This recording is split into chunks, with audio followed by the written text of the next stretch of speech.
গল্প তুমি আমার বাগান বিলাস। লেখায় আয়েশা ইকবাল। চৈত্রকে যেদিন আমি প্রথম দেখি সেদিন চৈত্র মাস না হলেও ঘনঘোর শ্রাবণ ছিল। বাস স্টপে কালো রঙা শাড়ি পরিহিতা অদ্ভুত মায়াবী নয়নের মেয়েটাকে এক পলক দেখে পুনরায় দেখার লোভ আমার মতো অতিসাধারণ পুরুষ সামলাতে পারেনি। গাড়ি থেকে নেমে খুব সতর্কতার সহিত আমি মেয়েটার পাশ ঘেঁষে দাঁড়িয়েছিলাম সেদিন। মেয়েটার শরীর থেকে আসা বেলি ফুলের ঘ্রাণ আর বাস স্টপের সাথে লাগোয়া বাগানবিলাস ফুলের সাদা গোলাপি পাপড়ি আমাকে একটা স্বর্গীয় দৃশ্যের সাক্ষী করে রেখেছিল। সেই সাথে ছিল দমকা হাওয়ায় একটা প্রেমের গন্ধ।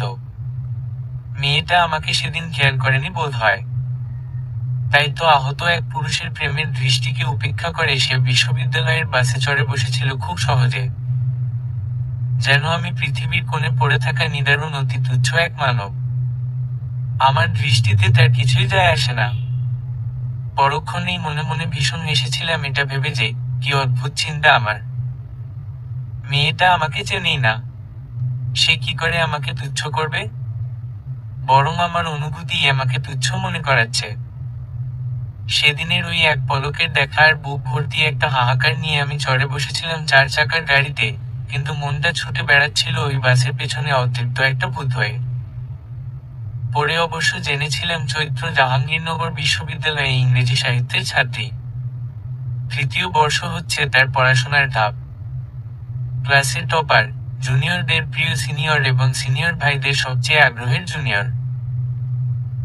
এটাও জেনেছিলাম চৈত্র নামক মেয়েটার স্বভাব চৈত্র মাসের মতোই রুক্ষ, গরম, কড়া এবং তেজি।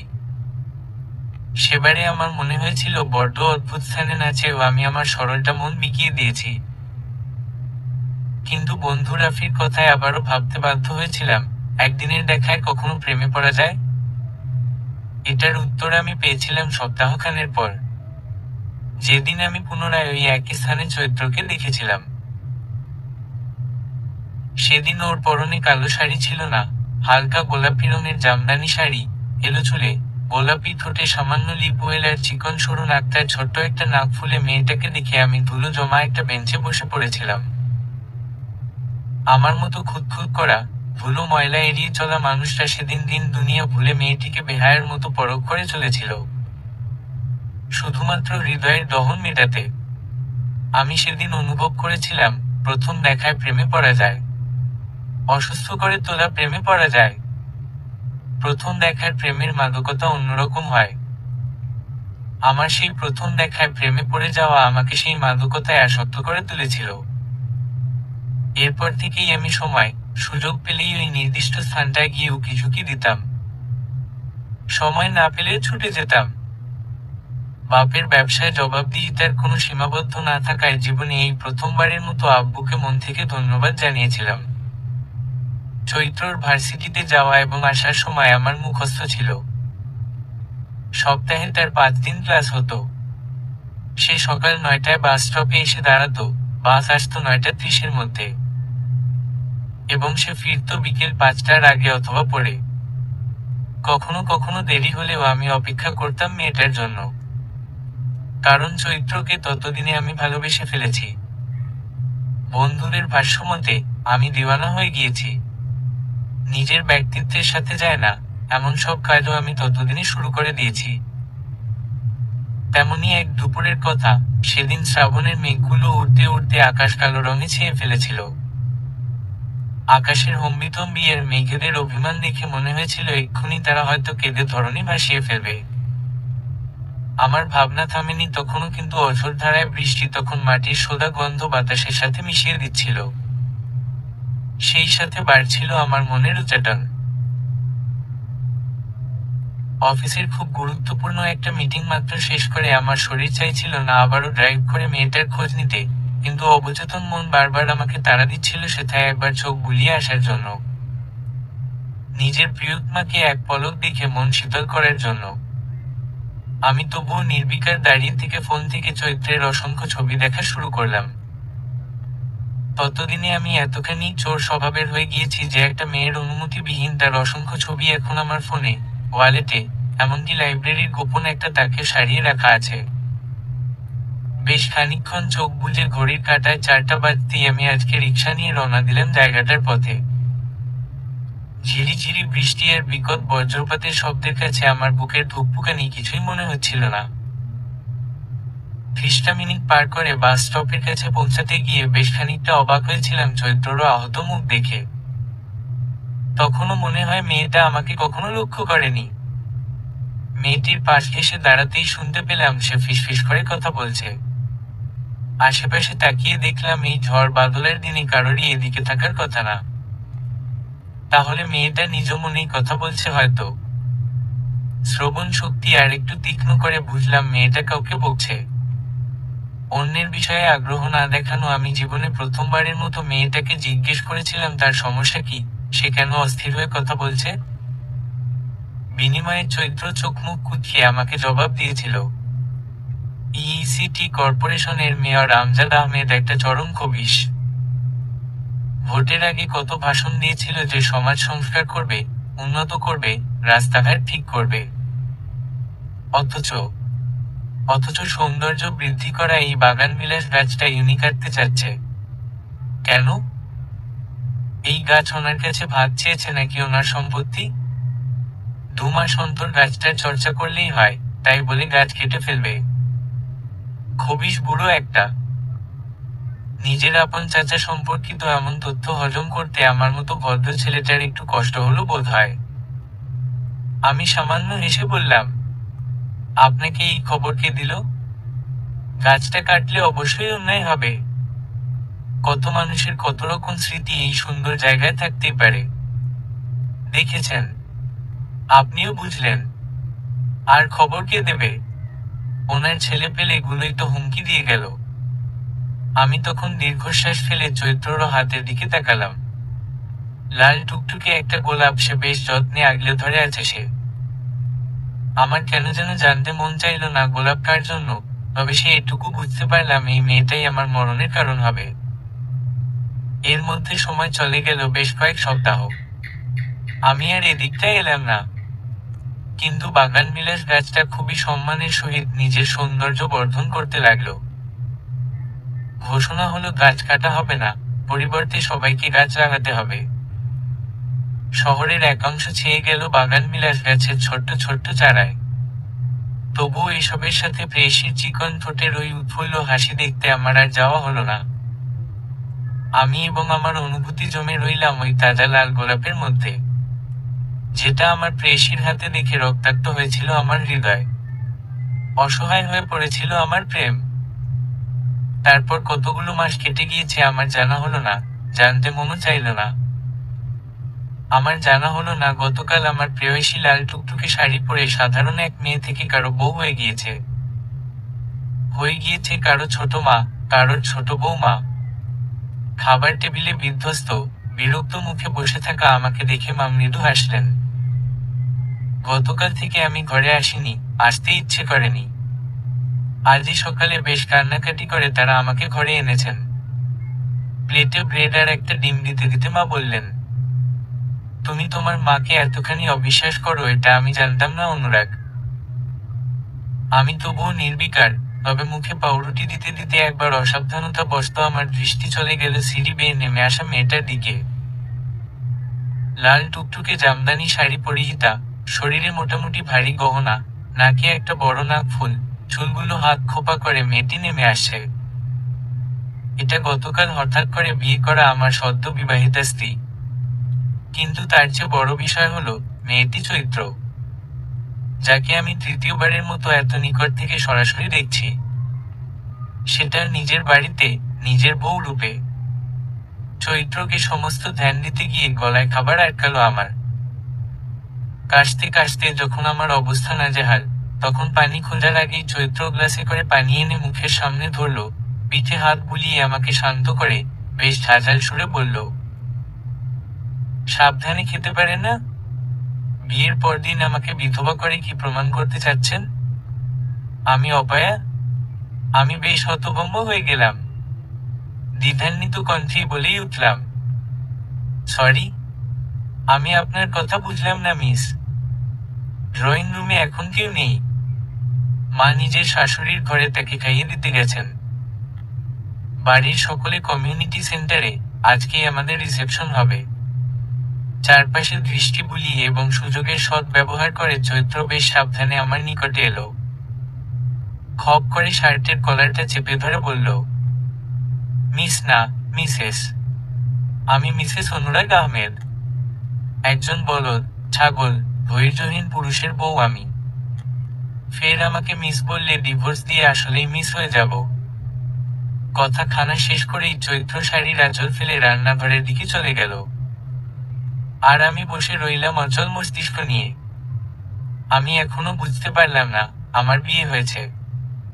আমার বউটা আমারই প্রেয়সী, যাকে হঠাৎ একদিন দেখে আমি থমকে গিয়েছিলাম। থমকে গিয়েছিল আমার হৃদয়। আমার মনে হলো মা নিশ্চিত কিছু একটা করে বিয়েটা করিয়েছে। এত কিছু আমার আড়ালে কিভাবে হলো? এই ভাবনার জেরে মাথায় এত চাপ নিতে না পেরে আমি শেষমেশ চলে গেলাম ছাদে। এখন একটা সিগারেট আমার ভীষণ দরকার। বর্তমানে আমার অবস্থান ছাদের কার্নিশ বরাবর। আমার হাতে থাকা ফোনের ওয়ালপেপারে জ্বলজ্বল করছে চৈত্রর হাসিমাখা মুখ। এই ছবিটা লুকিয়ে তোলা। ওদের ভার্সিটির এক প্রোগ্রামে চৈত্র নীল রঙা শাড়ি পরে গিয়েছিল। সেখান থেকেই বন্ধুর ছোট ভাই সোহান তাকে ছবিগুলো দিয়েছিল। সিগারেট খেতে খেতে আমি ভাবতে লাগলাম সেদিনের পরের মুহূর্ত। ততদিনে আমি জেনেছি চৈত্রর একটা মেয়ে সন্তান আছে। 7 মাস বয়সী মেয়েকে নিয়ে এসে বাবার বাড়িতেই থাকে। মেয়েটার নামটাও বেশ মিষ্টি, অলকানন্দা। এরপর আমি বেশ চেষ্টা করেছি চৈত্রর ও স্বামীকে সেটা খুঁজে বের করার, তাদের সেপারেশনের কারণ জানার। কিন্তু আমি ব্যর্থ হয়েছিলাম। তবুও মেয়েটার খোঁজ বা অলকানন্দার সমস্ত খবর আমি পেয়ে যেতাম খুব সহজেই। এভাবেই মাঝ দিয়ে কেটে গেল 4 মাস।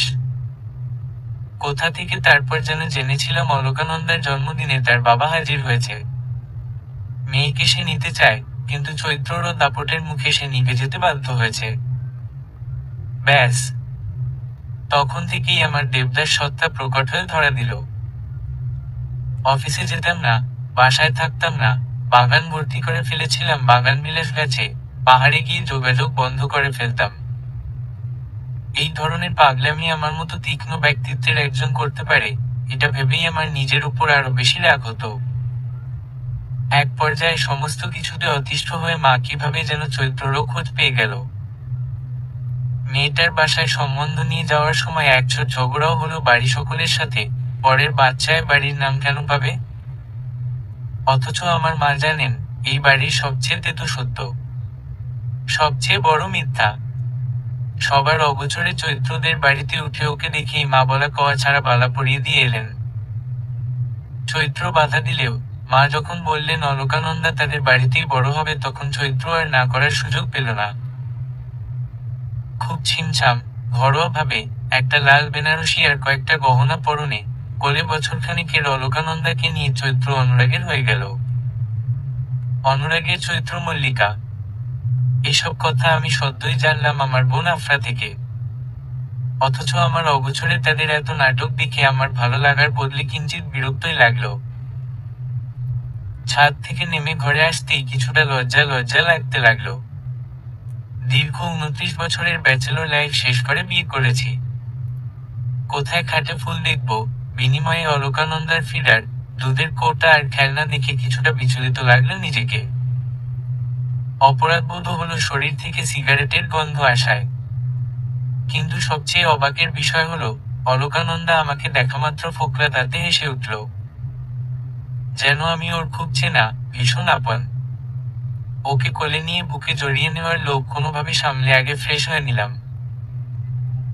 নয়তো ওর মা যদি দেখে তার মেয়েকে আমি হাইজিন মেনটেন না করে ছুঁয়েছি, সত্যি সত্যি বাড়ি থেকে চলে যাবে সে। গোসল সেরে বের হতেই দেখি মা অলকানন্দাকে কোলে নিয়ে খেলছে। সেও বেশ খুশি খুশি তার নতুন দাদুনের সাথে মিশে আছে। মাকে দেখেই প্রথম প্রশ্নটা আমি ছুড়লাম, কোথায় পেলে এদের? সেটা তোর জানার দরকার আছে? বিয়ে করেছিস, সংসার কর। আমার বেশ বিরক্তই লাগলো কথাটা। আমি চৈত্রকে ভালোবাসি, বিষয়টা সত্যি। তাই বলে কি আমি ওর অতীত জানার অধিকার রাখি না? মুখে বিরক্তি না এনেও ধৈর্য সহকারে বললাম, চৈত্রকে আমি ভালোবাসি মা। আমি জানি চৈত্ররও অতীত জানার অধিকার আমার আছে। অলকানন্দার বাবা হয়ে ওঠার আগে ওর জীবনের 1 বছরের সমস্ত খুঁটিনাটি জানার অধিকারও আমার আছে। তাহলে এই ধোঁয়াশা কেন? মা অলকানন্দাকে আরো একটুখানি আগলে নিলেন বুকের মধ্যে। মায়া মায়া একটা মুখ, কোকড়া চুল, ভাষা ভাষা চোখে মেলে সে আমাকে দেখছে। আমার বড্ড লোভ হলো ওকে কোলে তুলে একটু আদর করার। যখন ওকে কোলে তুলব ঠিক সে সময় দরজার পেছনে থেকে চৈত্র চেঁচিয়ে বলল, একদম আমার মেয়েকে ছুবেন না। যার কাছে ওর চেয়ে ওর পরিচয় আগে তার কাছে আমার মেয়ে যাবে না। চৈত্ররও কথায় মা হেসে উঠলেন। আমিও বিব্রত হয়ে আর কিছু বললাম না। তবে মনে মনে গোছাতে লাগলাম, মা চলে গেলে চৈত্রকে ঠিক কি বলা যায়। মা চলে গেল ঠিকই, কিন্তু আমার কিছু বলা হয়ে উঠল না। রিসেপশন হলো, লোকজন আসলো, সবাই সবটা জানলো, কটু কথা শোনালো, অনেকে হায় হায় করলো, তবুও আমার মনে একটু বিষাদ লাগলো না। বরং মনে হলো অলকানন্দার বাবা হিসেবে একমাত্র আমিই সেরা। অনুরাগ আহমেদের বড় কন্যা অলকানন্দা আহমেদ। আমার অবচেতন মন একসময় বলেই ফেলল, আমাদের বাবা মেয়ের জুটিটা একসময় সেরা হবে। তখন আমরা চৈত্র নাম খরার মাসকে ইচ্ছে মতো শায়েস্তা করব। আমার মেয়েটা শুধু জলদি বড় হোক। এরপর খুব দ্রুত সময় না গেলেও খুব সুন্দর সময় চলে যাচ্ছিল। আমি, অলকানন্দা আর চৈত্র, তিনজনের একটা লাল নীল সংসার গড়ে উঠেছিল আমার ওই 15-17 ফিটের বিশাল ঘরটা জুড়ে। অলকানন্দার হামাগুড়ি, দাঁতবিহীন হাসি, কাঁদলে আমারও কান্না চলে আসা, এবং ওকে বুকের উপর শুইয়ে ঘুম পাড়ানোর মধ্যে আমার যে তৃপ্তি ছিল সেটা আমি 1000 জনম এই পৃথিবীর বুকে খুঁজেও বোধহয় পেতাম না। আমার মনে হতো আমারই একটা অংশ অলকানন্দা। তখনও চৈত্রর সাথে আমার সম্পর্ক একটা হাওয়ায় ভাসা পদ্মফুলের মতন। আমি জানি না তার অতীত, আমি জানি না অলকানন্দার বাবাকে, আমি জানি না এই সম্পর্কের ভবিষ্যৎ কি, আমি এটাও জানি না চৈত্র কেন আমাকে বিয়ে করেছে। কিন্তু খুব অবাক বিষয় হচ্ছে, এই কয়েকদিনে চৈত্র আর অলকানন্দা এই বাড়ির সকলের ভীষণ প্রিয় হয়ে উঠেছে। আমার বড় ভাইয়ের ছেলে অনিল, তার বোন অলকা বলতে পাগল। আমার গুরুগম্ভীর বাবা নাতনিকে কোলে নিয়ে পুরো মহল্লার চক্কর কাটেন। আমার ভাই বাড়ির 2টা বাচ্চার যন্ত্রণা হাসিমুখে মেনে নেন। শুধু মানতে পারি না আমি। আমার ভয় লাগে, আমার মনে হয় চৈত্র একটা কালবৈশাখী, ও ঠিক যেভাবে এসেছিল আমার জীবনে সেভাবেই আবার হারিয়ে যাবে। কিন্তু লণ্ডভণ্ড করে দিয়ে যাবে সবকিছু। আমার ভাবনার সত্যতা পেয়েছিলাম আরো কিছুদিন পর। তখন আমার বাগানের বাগান বিলাস সগৌরবে তার সৌন্দর্য দেখিয়ে মানুষকে মুগ্ধ করছে। আর আমার মেয়ে ঠিক তার নিচে পেতে রাখা দোলনায় দুলছে। ঘরের বারান্দা থেকে ওকে দেখে মনে হলো ছোট্ট একটা পরী ছানা আমার বাগানে উড়ে বেড়াচ্ছে। কিন্তু বিপদ হলো তখন, যখন দারোয়ানবিহীন গেটটা পার করে একজন আগন্তুক এসে পৌঁছালো অলকানন্দা আর চৈত্রর কাছে। আমি কিছু বোঝা অথবা ভাবনার সময় পেলাম না। দরজা দিয়ে বের হতে হতে শুধু এটুকুই দেখলাম, আমার বউ, আমার চৈত্র বাগানে বসে বুক ফাটিয়ে চিৎকার করে কাঁদছে, এবং আমার মেয়ে সেখানে অনুপস্থিত। এক মুহূর্তের মধ্যে আমার মনে হলো আমার বুকের একটা অংশ কেউ কেটে নিয়ে গিয়েছে। ততক্ষণে চৈত্রর কান্না শুনে বাড়ির সকলে উপস্থিত। বড় ভাইয়া দারোয়ান চাচাকে খুঁজছে, আব্বু যেখানে পারছে কল করছে, আম্মুরও কাঁদতে কাঁদতে দিশেহারা অবস্থা। আর আমার চৈত্র? সেদিন দুনিয়ার চিন্তা আমার কাঁধে উঠিয়ে টানা কয়েক ঘন্টা অচৈতন্য হয়ে পড়ে রইল। দিশেহারা হয়ে রইলাম শুধু আমরা, আর আমার মেয়েটা হয়ে গেল নিখোঁজ বিজ্ঞপ্তির একটা শিরোনাম মাত্র। দিশেহারা হয়ে তখন আমরা ছুটছি আইনের বিভিন্ন উচ্চপদস্থ কর্মকর্তার কাছে, ঠিক তখনই চৈত্রর চেতনা ফিরে পরিস্থিতি আরো বিগড়ে গেল। কোনোভাবে ওকে যখন শান্ত করা গেল না, তখন বাধ্য হয়ে বিয়ের কয়েক মাসের মধ্যে আমি ওকে প্রথম বুকে টেনে নিলাম। খুব যত্নে, ভীষণ মায়ের সীমাহীন ভালোবাসায় আমার বুকে ওকে ঠাঁই দিলাম। ভীষণ আদরে ভঙ্গিতে ওকে বুকে জড়িয়ে মাথায় হাত বুলিয়ে বললাম, কেঁদো না চৈত্র, আমার মেয়েকে ঠিক খুঁজে আনবো। চৈত্র তখনও কিছু বলেনি, কিন্তু আমার মনে হয়েছিল আমার বুকটা পূর্ণতা পাওয়ার বদলে হাহাকার করছে।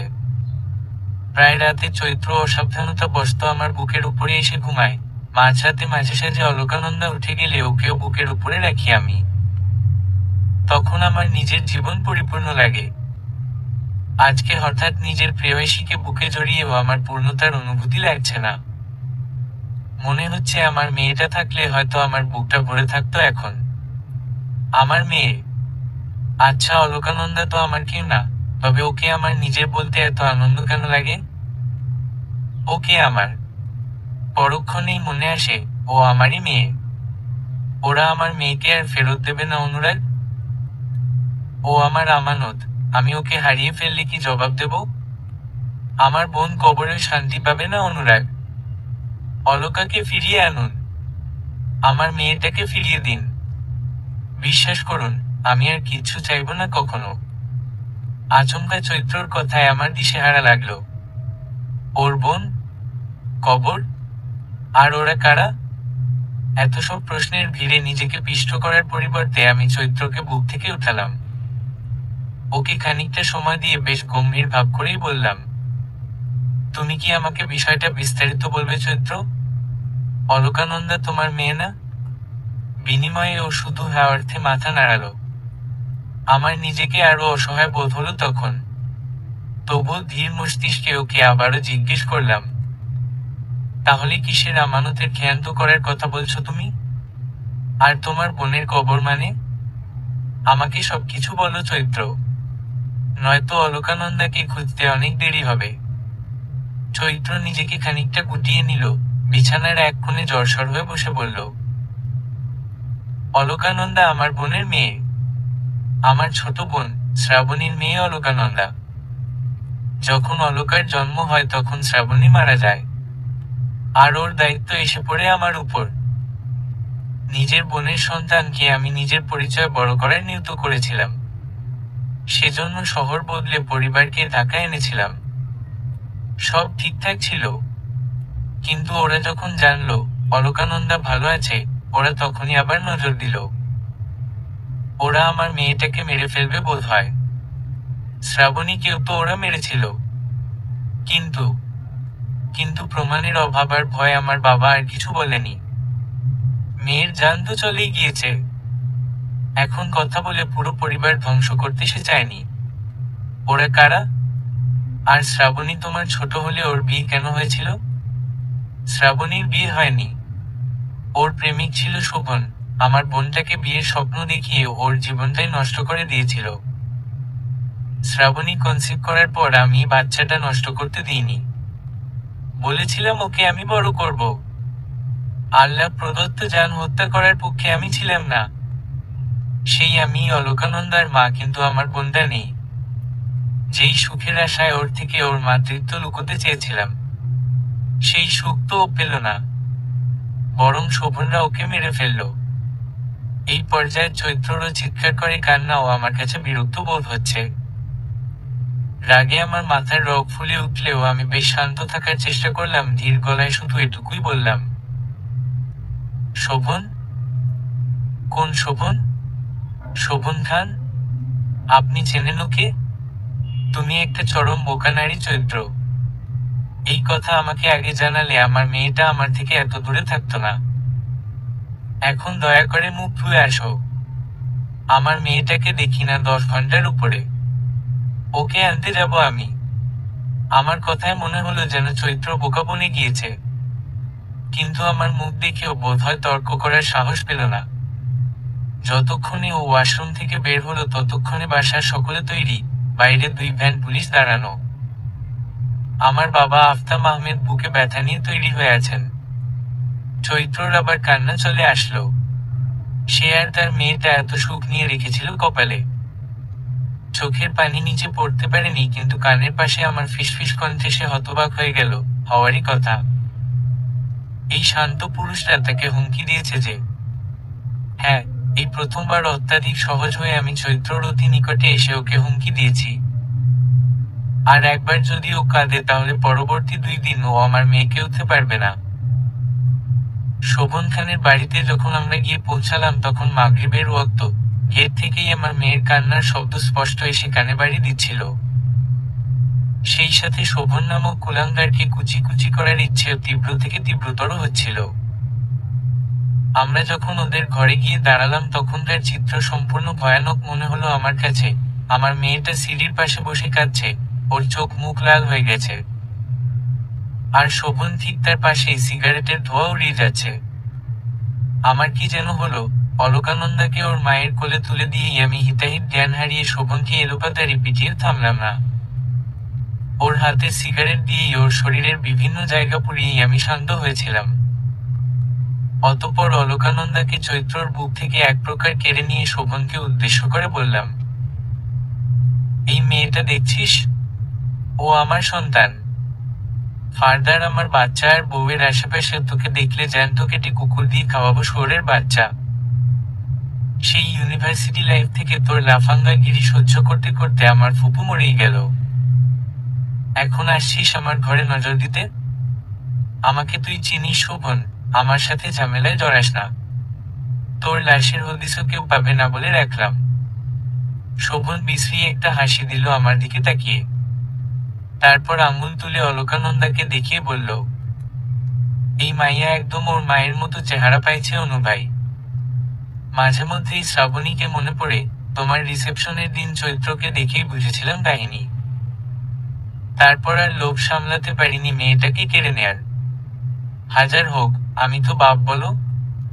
তুই বাপ নামের কলঙ্ক শোভন। কেউ তার সন্তানের সাথে এমন বিশ্রী আচরণ করে না। অলকানন্দাকে নিজের মেয়ের পরিচয় দেওয়ার আগে দ্বিতীয়বার ভাববি। আবারও বলছি, আমাকে খেপিয়ে তোর ক্ষতি ছাড়া লাভ হবে না। ব্যাস, এটুকু বলেই অলকানন্দাকে বুকে জড়িয়ে আমি বের হয়ে এসেছিলাম ওই অভিশপ্ত বাড়ি থেকে। আমার মেয়েটা এরপর থেকে একটা ট্রমায় থাকতো, সবাইকে ভয় পেত।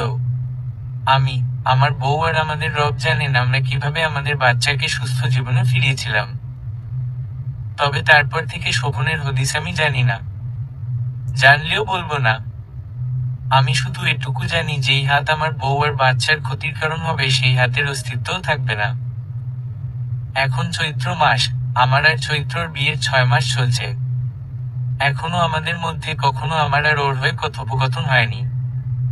আমাদের কথার শুরু এবং শেষ সবখানেই আমাদের কন্যা অলকানন্দার বাস।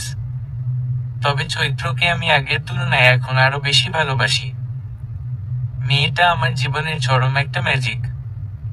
আজ অফিস থেকে ফিরতে আমার দেরি হবে, কিন্তু স্বভাবের বাইরে গিয়ে আচমকা চৈত্রর ভিডিও কল দেখে বেশ অবাক লাগলো। সেই সাথে অস্থিরও লাগলো। আমার মেয়েটার আবার কিছু কি হলো? ভিডিও কল রিসিভ করতেই চৈত্র ঝাঁঝালো গলায় বলল, এই বাজে লোক, এই, আপনি আমার মেয়েকে কি শিখিয়েছেন? ও সারাদিন বাবা করে কেন? ও আমাকে মা ডাকে না কেন? চৈত্রের কথা শুনে আমি হেসে দিলাম। স্বস্তির হাসি, সেই সাথে সুখেরও। আমিও বেশ রসিকতা করে বললাম, মেয়ে তার বাবাকে বেশি ভালোবাসে তাই সারাদিন বাবা বাবা করে। কই আমার মা কই? আম্মা? আমার ডাক শেষ হওয়ার আগেই অলকানন্দা ফোনের ওপাশ থেকে উকি দিল। ওর 4টা দাঁত উঠেছে, উপরে 2টো, নিচে 2টো। সেই 4টা দাঁত বের করে ও মিষ্টি হেসে আধো আধো বুলিতে ফের বলল, বাব্বা বাব্বা। চৈত্র আবার খেপে গেল।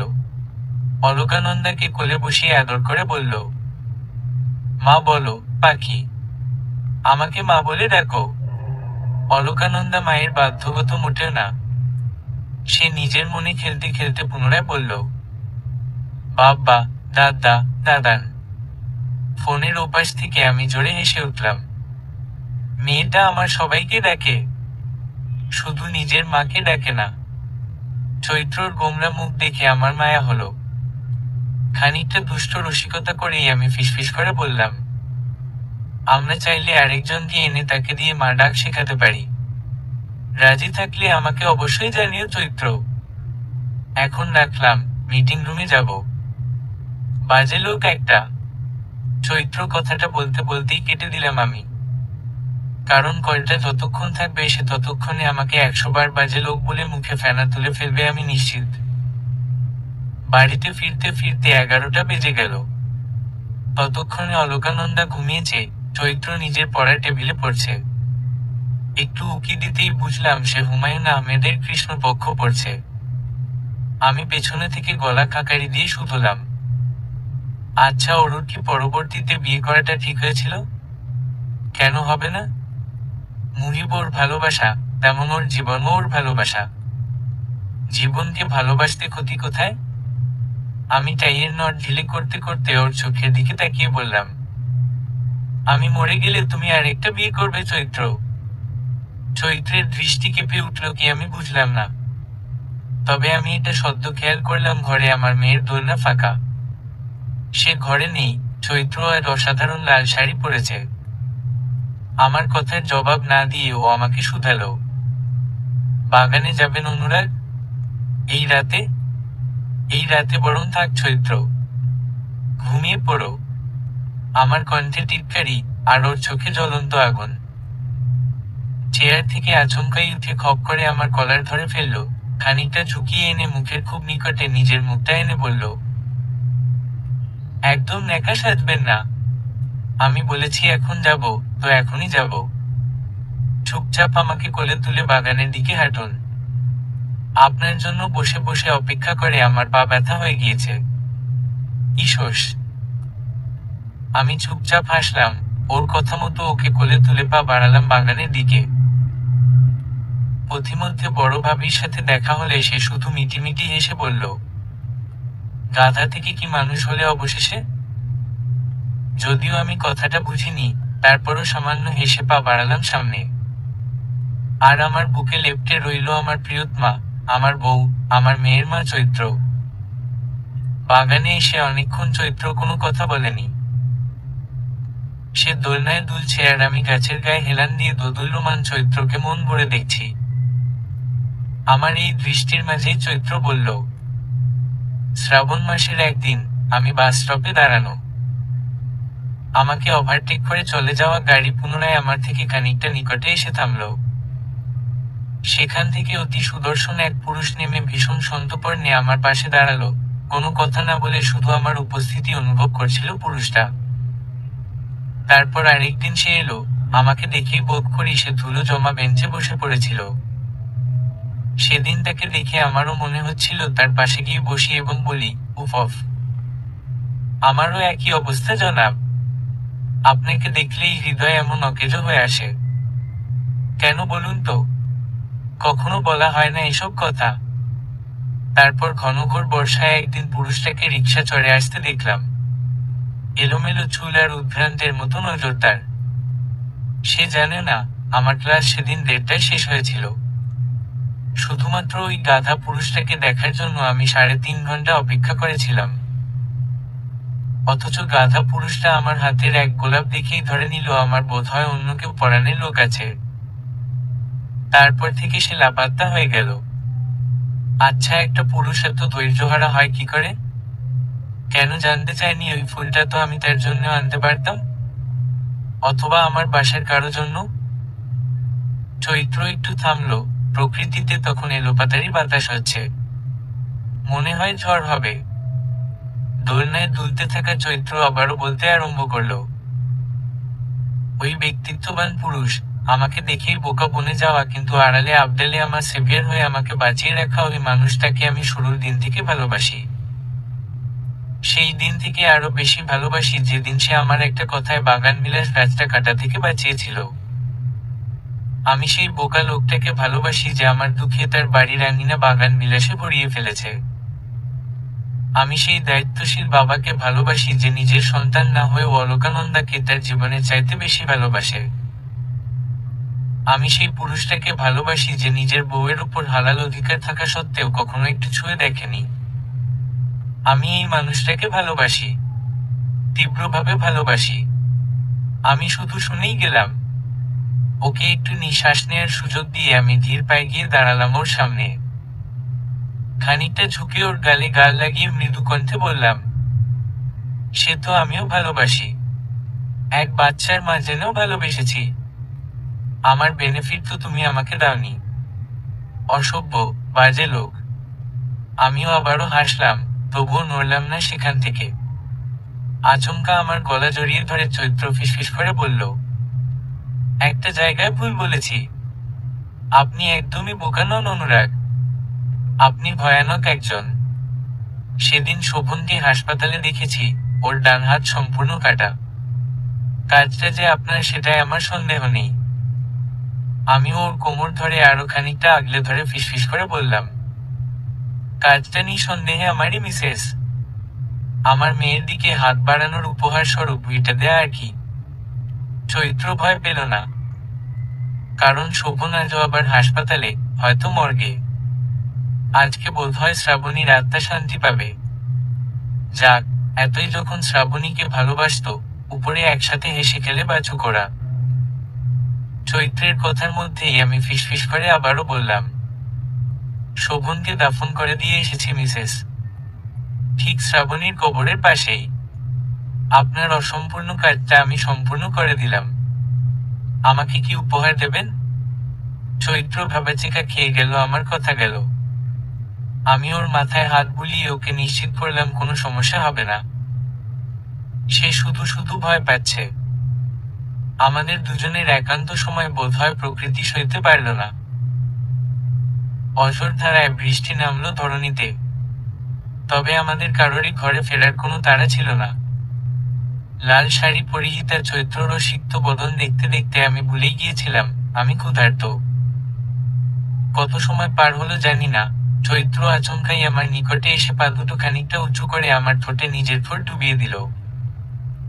এই প্রথমবার, এতগুলো মাসের বিয়ের বয়সে এই প্রথমবার আমার বউ আমাকে চুমু খেল। আমিও সুযোগটা পুরোপুরি নিয়ে নিলাম। আকাশ থেকে নেমে আসা মুক্তকণা আর জমিনে লাল শাড়ি পরিহিতা, লাল ঠোঁটের ওই অমৃত সুধা মিলিয়ে মিশিয়ে একটা মাতাল আবহ তৈরি করে ফেলছিল। চৈত্রর ঠোঁট ছেড়েই আমি ওর গালের পাশে কালো তিলটার ঠোঁট ডুবিয়ে দিলাম। এই তিলটা আমার অতিরিক্ত প্রিয়। চৈত্র ঘুমিয়ে যাওয়ার পর কত শতবার আমি এই তিলে চুমু খেয়েছি সেটা যদিও জানতো, তাহলে আজকে শোভনের জায়গায় আমি থাকতাম নিশ্চিত। বৃষ্টির ছাট একটু কম হয়ে আসলে চৈত্র কাঁপা কাঁপা গলায় আমাকে বলল, ঘরে চলুন, আমার শীত করছে। বুকে আসো চৈত্র, উষ্ণতা দিয়ে শীত কমিয়ে দিচ্ছি। সব সময় বেহায়ের মতো কথা, ঘরে চলুন বলছি। ঘরে কি স্পেশাল কিছু আছে? মেয়েটা এবার হতাশ কণ্ঠে বলল, সেটা গেলেই তো দেখতে পাবেন অনুরাগ আহমেদ। দয়া করে আমাকে কোলে তুলে নিয়ে চলুন। ঘরে ফিরে দেখলাম কোনো স্পেশাল কিছুই নেই। মেয়েটা ভুমভাং বলে আমাকে ঘরে নিয়ে এসেছে। কিন্তু আমার ধারণা বদলে গেল খানিক পরেই, যখন ওয়াশরুম থেকে চৈত্র একটা কচি কলাপাতা রঙের তাঁতের শাড়ি পরে বাইরে এলো। মেয়েটা অকেশন ছাড়া শাড়ি পরে না, তবুও ওকে এই বেশে দেখে ভালোই লাগছিল আমার।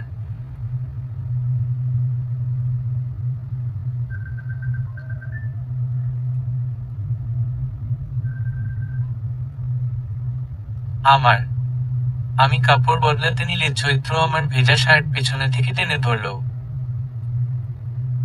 পেছনে থেকে জড়িয়ে ধরেই পিঠে নাক ঘষতে ঘষতে বলল, আপনি আমাকে এত ভালোবাসেন কেন অনুরাগ?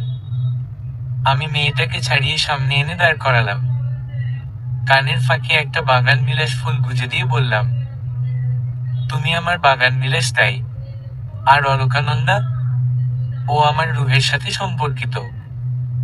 মনে কষ্ট নিও না চৈত্র, তবে তোমার আমার সন্তানের চেয়ে অলকা আমার কাছে এগিয়ে থাকবে। আমাকে প্রথম পিতৃত্বের সাথে পরিচয় করিয়েছে ও। ওই আমার সন্তান।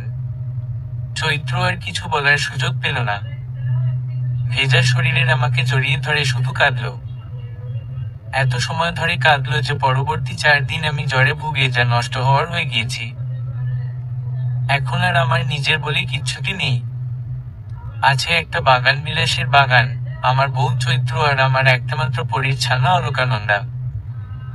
আহা, জীবন কত মিঠা! এই মিঠা মিঠা জীবনে আমার অলকানন্দা যেন সম্পূর্ণ আলাদা এক আনন্দ। পরিশিষ্ট। চৈত্রর সাথে আমার বিয়ের 2 বছর চলছে। অলকানন্দার বয়স 3 বছর। মেয়েটা এখন সারাদিন তুরতুর করে বেড়ায়। তার সবচেয়ে পছন্দের কোল হচ্ছে দাদার, আর অপছন্দ হচ্ছে অনিল ভাইয়া।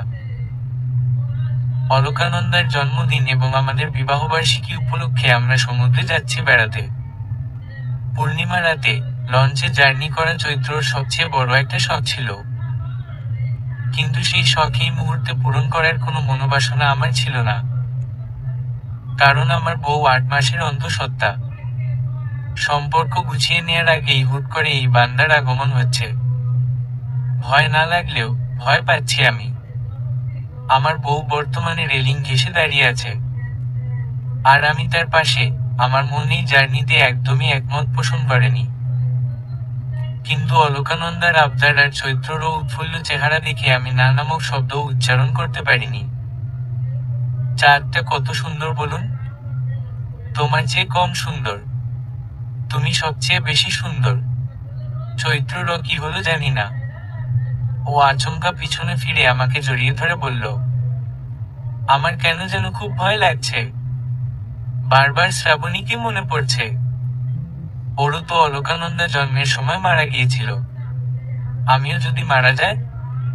তুমি বেশি ভাবছো সোনা, এমন কিছুই হবে না ইনশাআল্লাহ। আমরা আগামীকাল স্থানীয় কোনো ডাক্তার দেখাবো, ওকে? আমার কথায় চৈত্র শান্ত হলেও পেটের বদমাশটা শান্ত হয়েছিল না। ঠিক সেই রাতেই আমার বউয়ের হাড় মাংস জ্বালিয়ে, আমার বউকে কাঁদিয়ে এবং নিজেও গলা ফাটিয়ে চিৎকার করে নিজের আগমনী বার্তা জানিয়েছিল পুরো লঞ্চকে। বড় ভাবি ডাক্তার হওয়ায় আমাদের ঝামেলা পোহাতে হয়নি, কিন্তু নর্মাল ডেলিভারির পর আমার বউটা একটু বেশি অসুস্থ হয়ে পড়েছিল। সেই সাথে মাকে কাঁদতে দেখে জ্বর বাঁধিয়েছিল অলকানন্দা। নতুন অতিথিকে স্বাগতম করার ফুরসতটুকুও আমি সেদিন পাইনি এদের মা এবং মেয়ের খেদমত করতে গিয়ে। বাবা শুধু পাশ দিয়ে যাওয়ার পথে বলেছিল, বাপ হয়ে কেমন লাগছে? তোমার কেমন লাগছে জানি না, কিন্তু আজীবন আমাকে নাকানি চুবানি দেয়া তোমার এই পরিণতি আমার ভীষণ ভালো লাগছে। Stay strong young man. বিনিময়ে কিছু বলার না পেয়ে আমার সদ্য জন্মানো ছেলেটার পটির কাঁথা তার হাতে দিয়ে বলেছিলাম, ওয়াশ করে শুকাতে দাও তো বাবা। আমার ছেলে আবার হাইজিন মেনটেন করে খুব। কয়েক ঘন্টার ছেলে হাইজিন কি না বুঝলেও আমি বুঝেছিলাম জেনারেশন গ্যাপ নামক অদ্ভুত বাউন্ডারি আমাদের কাউকে আটকে রাখতে পারেনি। আমরা সবাই এখনো ওই ছোট্ট ছোট্ট বাচ্চাই আছি বাবা মায়ের কাছে। বছর 7 পরের কথা। সমুদ্রের পাড়ে 10 বছরের অলকানন্দা আর 6 বছরের আলোক বেশ উৎফুল্ল হয়ে খেলায় মজে আছে। আর পাশেই নীল শাড়ি পরিহিতা চৈত্র বাচ্চাদের ক্যারিয়ার ধরে নিজের 1.5 বছরের মেয়ে অপরাজিতাকে নিয়ে দাঁড়িয়ে আছে। তার অবাক দৃষ্টি সমুদ্র ছাপিয়ে অলকানন্দা আর আলোকের দিকে। ছেলে মেয়ে দুটো একে অপরের জান। এই বয়সে আলোক যেভাবে অলকাকে আগলে রাখে, চৈত্র হাসে ওদের ভবিষ্যৎ চিন্তা করে। চৈত্ররও ভাবনার মধ্যেই আলাদিনের জিনির মতো আমি হাজির হয়ে ওর কাঁধে মুখ ডুবালাম। আমার বউয়ের কানে ফিসফিস করে বললাম, আমি তোমাকে অসম্ভব ভালোবাসি চৈত্র।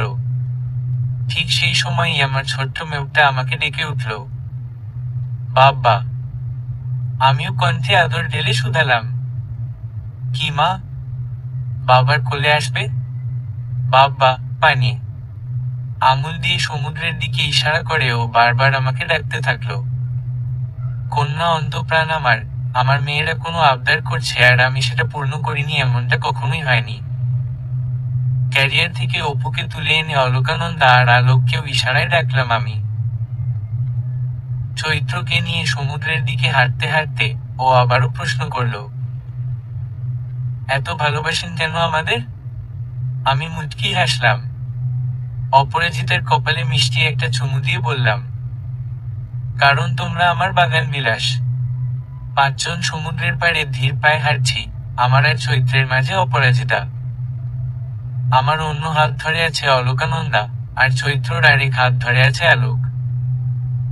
কোনো এক আগন্তুকের ক্যামেরায় বন্দী হয়েছিল দৃশ্যটুকু। এরপর এখন এটা আমার ঘরের দেয়ালে ভীষণ বড় ফ্রেমে বাঁধাই করে রাখা। নিচে ছোট্ট কালিতে গুটি গুটি অক্ষরে লেখা, তুমি এবং তোমরা আমার বাগান বিলাস। সমাপ্ত।